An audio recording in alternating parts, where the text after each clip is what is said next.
деймін.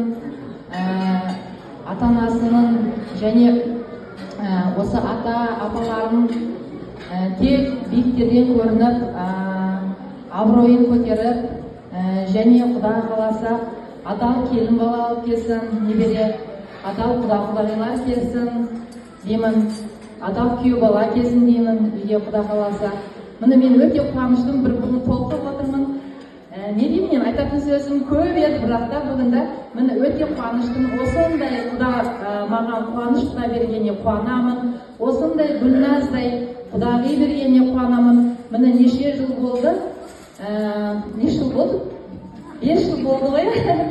Бүгін толқып тұрмын. 5 жылдан бері бір не дейді, қуаныш Құдам, Құдағиым, мені күйеу балам бір нәрсе демеді да, соған өте қуанамын, тфәй деймін. Мен бақытты анамын. Осындай Құда-құдағилар адал Құда-құдағи бергеніне қуанамын.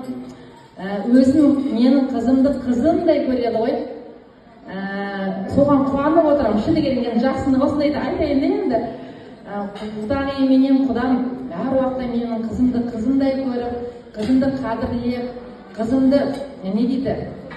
Қызымды қадіріне жетіп отырғанына мен бақытты анамын. Бүгін мені Райымбекті көріп өте қуанышты болып отырмын. Құда қаласа аспанның төрінде биікте көрініп, қуаныш Құдам менен Райымбек батыр, күйеу балам алтын Алматпенен, Гүлназ Құдағимен барлығымыз болып Құда қаласа 1000 адамға осындай ұл той жасасын. Құда қаласа сол кезде бәріміз осылай төрт көзім түгел болып отыра берейік, қуанышқа бөленіп. Өте қуанышым. Рахмет Құда-құдағи.